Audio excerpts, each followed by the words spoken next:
I think that the first issue is the currency is being devalued everywhere in the world. It's being devalued at the rate of 20% or more, at least in the U.S. Every other currency is pegged to the U.S. currency. If the U.S. currency actually just collapsed 37%, which is what the S&P index is pointing to, that means the euro collapsed 37% against scarce assets. That means the Chinese yuan collapsed, the CNY collapsed 37% because it's pegged. That means that the Saudi currency, the Emirati currency, the Swiss currency, the Singaporean currency, every first world pegged currency collapsed 37% against scarce assets.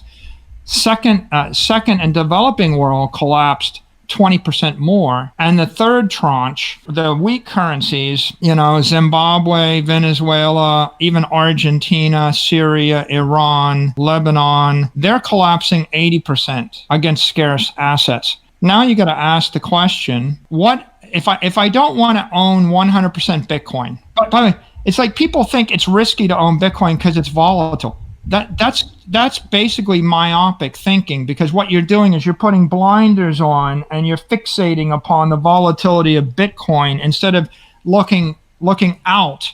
How much did the volatility of Bitcoin hurt you if you own Bitcoin in Lebanon? Because they devalued the currency 90% and they seized and froze all the foreign assets. So you lost 90 to 100% of everything in 12 months. Okay, so the volatility of Bitcoin, which is up 280% in US dollars and going back and forth.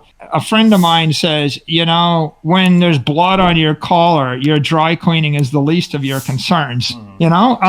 That volatility is second or third order. If the airplane is depressurizing, you're worried about the hygienic standards of the oxygen mask. Who gives a crap? You're going to be dead in 60 seconds. When the ship is sinking and you're worried about whether you got the best seat on the lifeboat or try to figure out whether you wanted this one or that one, you're going to be dead in 2 hours. If you have if you're Jewish in Germany in 1932, the only answer is you needed to leave. That's the only answer. There was no other answer. It was just going to get progressively worse. And you're screwing around debating whether you should take a 25% haircut to sell you. Everybody, if you read the history, first they sold their property for a 40% discount, then a 50%, then a 60%, then an 80%, then a 90%, then a 95%.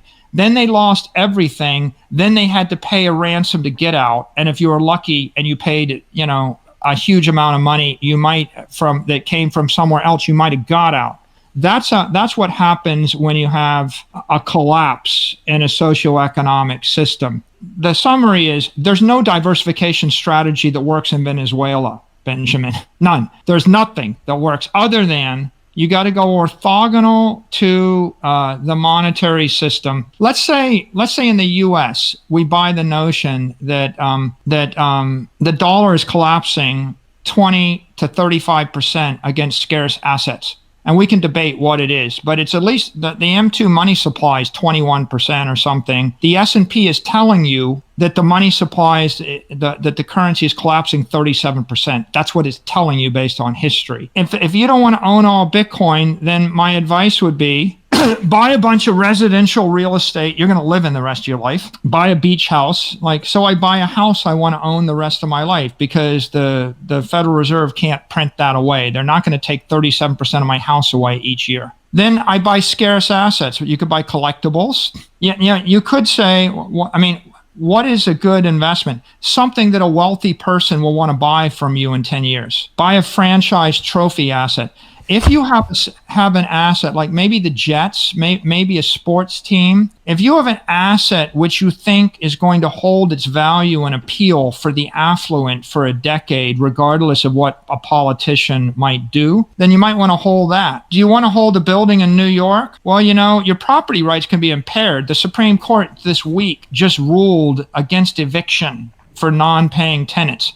So if you were holding an apartment building thinking that was an asset, that was impaired during the lockdown and you can't move it. I don't know, maybe. I wouldn't own cash. I wouldn't own a bond. Bonds have a negative 20% real yield. Now, what about gold? I wouldn't own gold. Gold is if we look at the results, what is the market telling you this year about store of value? Bitcoin is up 276%. Gold is down 2%. S&P is up 39%. NASDAQ is up 44%. And if you bought long-dated bonds, 10 to 30-year treasuries, you're down 12%, which totally makes sense because it'd be stupid to buy a 30-year sovereign debt that was yielding 1.2% interest, which is where you were 12 months ago.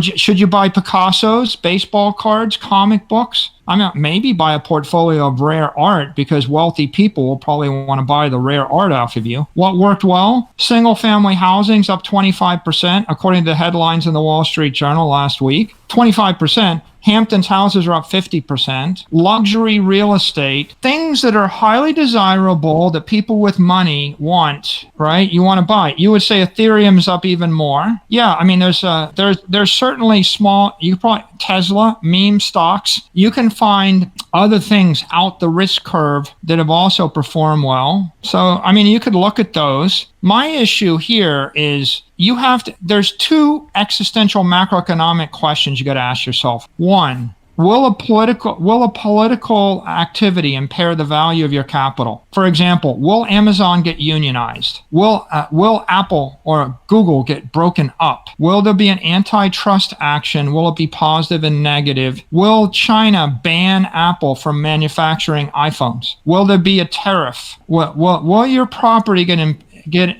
impaired by a tariff, a tax, or a regulation? Because, Ben, the most valuable companies on earth, in theory, should be the water utilities and the power companies, electricity and water. But they're not, because they're regulated as monopolies. But at the end of the day, right, everybody in New York would be dead within 48 hours if I turned off electricity in New York City. So if I really, and I could kill you with the water supply faster. So if it was really as simple as providing a utilitarian value, then the utilities would be much more valuable. But what happens is eventually the politicians regulate the utilities and then the profit leaves those businesses. So the question is, if I'm holding an equity, will it be impaired by a political act? And the second question is, if I'm holding real estate, real estate's the same way. You own a building in New York, is it going to be impounded, seized, regulated, taxed? I can tax away your property, right? You can't move. $1 billion building in New York isn't moving, whereas $1 billion of Bitcoin can move. If the state of California passes a property wealth tax that seizes 10% of all your property in California and it's a building, good luck with that. Can you sell that to a billionaire in Beijing or a billionaire in Tokyo? Not likely. Can you move it to Tokyo? Not likely. Now, here's the thing about Bitcoin. If I own $1 billion of Bitcoin and California taxes 10% of it, I can move to Wyoming. If the United States government taxes it, and I can't, let's say the worst case, the United States government taxes it, I'm a U.S. citizen. I could move out of the country, but they still want to tax U.S. citizens. I can sell it to someone who's a Monaco resident, and they can take possession of it in Monaco, subject to Monaco tax laws. And so the value of the property is less impaired because I can transfer it to someone in a different political jurisdiction. And I don't have to worry about the mayor of New York passing an anti-eviction law on me that says is the mayor of New York going to say you can't generate yield on your Bitcoin? Because he said that to people that owned apartment buildings. He said you can't generate yield on your apartment building.